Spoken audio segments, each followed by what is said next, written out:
માણાવદર તાલુકાની ખડિયા અને કોઠડી પ્રાથમિક શાળાનું ડિમોલેશન બાદ કોઈ ઠેકાણા જ નથી। સમાજમાં પરિવર્તન લાવવા શિક્ષણ એ સૌથી ઉત્તમ અને આવશ્યક માધ્યમ છે અને એ માટે બાળકો પણ નિર્ભય બનીને મુક્ત મને શિક્ષણ મેળવી શકે તેવી વ્યવસ્થા હોવી જરૂરી છે। અને જો શિક્ષણ આપતું સરસ્વતી ધામ જ ઉપલબ્ધ ન હોય ત્યારે બાળકોનું ભવિષ્ય શું તે પ્રશ્ન છે। ત્યારે એક બાજુ ભણે ગુજરાત વાંચે ગુજરાત જેવી ઝુંબેશો ચલાવવામાં આવે છે અને બીજી તરફ બાળકોએ જ્યાં શિક્ષણ મેળવવું છે ત્યાં શાળાના ઓરડા જ ખૂટતા હોય તેવી પરિસ્થિતિઓ જોવા મળી રહી છે। ત્યારે વાત કરીએ તો માણાવદર તાલુકાના ખડિયા અને કોઠડી ગામની પ્રાથમિક શાળાઓના ઓરડાઓ જર્જરિત હોય 1.5 વર્ષ પહેલા ડિમોલેશન કરવામાં આવ્યા હતા, પરંતુ આ ડિમોલેશનને 1.5 વર્ષ થઈ ગયા બાદ હજુ સુધી આ બંને પ્રાથમિક શાળાઓમાં કોઈ નવા રૂમ જ મંજૂર ન થતા બાળકોનું ભવિષ્ય અંધકારમય તરફ ધકેલાઈ રહ્યું છે। ખડિયા પ્રાથમિક શાળાની પ્રાર્થના અને બાળકો મધ્યાહન ભોજન ખુલ્લા મેદાનમાં કરી રહ્યા છે। માણાવદર તાલુકાના ખડિયા ગ્રામની પ્રાથમિક શાળામાં ધોરણ 1 થી 8 માં 115 જેટલા બાળકો અભ્યાસ કરી રહ્યા છે, પરંતુ આ શાળા એક જ હોવાથી 6 જેટલા ઓરડાઓનું 1.5 વર્ષ પહેલા ડિમોલેશન કરવામાં આવ્યું હતું, પરંતુ ડિમોલેશનના 1.5 વર્ષ બાદ પણ આ પ્રાથમિક શાળાના ઓરડાઓ મંજૂર ન થતા વિદ્યાર્થીઓને ફરજિયાત પ્રાર્થના અને મધ્યાહન ભોજન ખુલ્લા મેદાનમાં કરવું પડે છે। મારું નામ વિજુરા પૂર્વા છે। હું ધોરણ 8 માં અભ્યાસ કરું છું। અમારી જે સ્કૂલની જર્જરિત બિલ્ડિંગ હતી તે પાડી નાખવામાં આવી છે અને હજુ સુધી નવી બની નથી અને અમારે જ્યારે પ્રાર્થના બોલવાની હોય ત્યારે પણ અમારે બારે બેસવું પડે છે અને મધ્યાહન ભોજનનો નાસ્તો કરવાનો હોય પણ ત્યારે પણ અમારે બારે જ બેસવું પડે છે અને અમારે કુલ 2 બિલ્ડિંગો વચ્ચી છે અને એમાં અમારે 1 થી 8 ધોરણને ભેગા બેસાડીને અભ્યાસ કરવાનો રહે છે। તેથી અમારે એવી માંગ છે કે સરકારને કે અમારે અમારી નવી બિલ્ડિંગો બનાવે અને અમને ત્યાંમાં અભ્યાસ કરવાનું રજૂઆત કરે। મારું નામ જેઠવા જાનવી છે। હું ખડિયા ગામમાં રહું છું।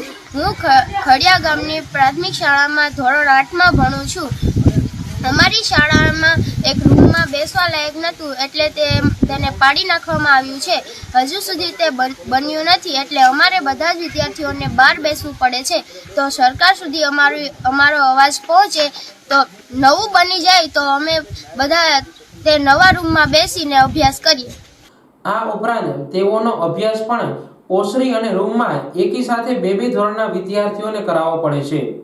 કોઠડી ગામની પ્રાથમિક શાળાના ડિમોલેશન બાદ કોઈ ઠેકાણા નથી, તો આવી જ પરિસ્થિતિ તાલુકાના બીજા ગામની એટલે કે કોઠડી પ્રાથમિક શાળાની છે, જ્યાં પણ 1 વર્ષ જેટલા સમયથી શાળાના 4 જેટલા ઓરડાઓનું ડિમોલેશન કરવામાં આવ્યું છે, પરંતુ આ શાળામાં પણ નવા ઓરડાઓ હજુ સુધી મંજૂર થયેલા ન હોય અને જેમાં સવાર પાળી ધોરણ 6 થી 8 ના વિદ્યાર્થીઓ અને બપોર પાળીમાં બાલ વાટિકાથી ધોરણ 5 સુધીના વિદ્યાર્થીઓને ભણાવવામાં આવે છે।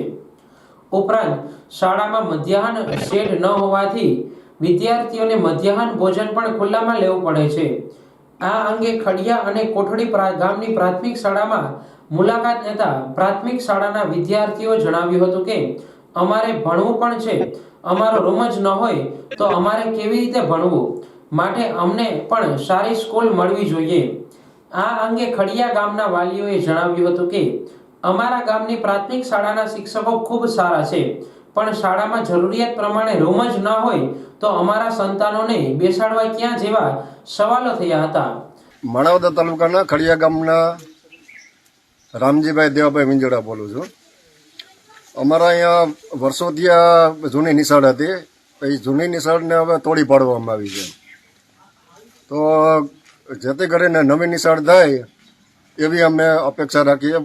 માનીએ છીએ સરકારશ્રીને અમે કહીએ છીએ કે તમે વહેલી તકે અમારા નિશાળનું નિવારણ કરો।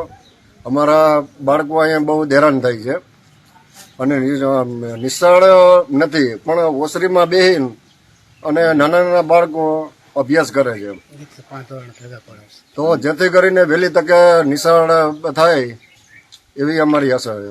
હું ખડિયા બાવનજીભાઈ પુંજાભાઈ વિંજુડા, ગામ ખડિયા, અને જે પ્રાથમિક શાળાનું ખડિયા પ્રાથમિક શાળા તોડી પાડવામાં આવેલ છે, સરકાર દ્વારા તે હજી સુધી તેનું રિપેરિંગ કામ પાછું આવેલ નથી અને અમારા બાળકો તે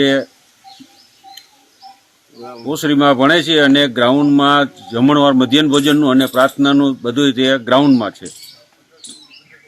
બરાબર. તો હવે આ સાહેબને વિનંતી કે આ જે બિલ્ડિંગ છે વહેલી તકે તે બનાવી આપવા આપ સાહેબને નમ્ર વિનંતી.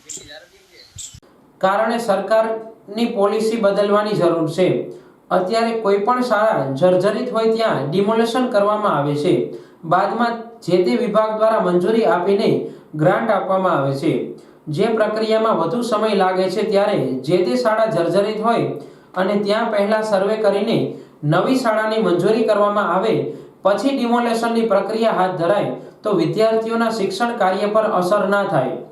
આ બાબતે જિલ્લા કક્ષાએ અને રાજ્ય કક્ષાએ રજૂઆત કરવામાં આવેલી છે. આ અંગે માણાવદર તાલુકા પ્રાથમિક શિક્ષણાધિકારી વિમલ વાઘેલાએ જણાવેલું હતું કે આ બંને શાળામાં 1 થી 1.5 વર્ષ પહેલા ડિમોલેશન કરવામાં આવેલ હતું. તે બાબતે જે તે સમયના ટીપીઓ દ્વારા ઉચ્ચ કક્ષાએ રજૂઆત કરેલી છે. આ શાળામાં ઓરડાઓ વહેલી તકે મંજૂર થાય તે માટે ઉચ્ચ કક્ષાએ જાણ કરવામાં આવશે. હું વિમલભાઈ વાઘેલા, તાલુકા પ્રાથમિક શિક્ષણાધિકારી માણાવદરમાં. હાલ કોઠડી અને ખડિયા પ્રાથમિક શાળાઓના જર્જરિત ઓરડાઓનું 1.5 વર્ષ પહેલાં ડિમોલેશન થયેલું છે.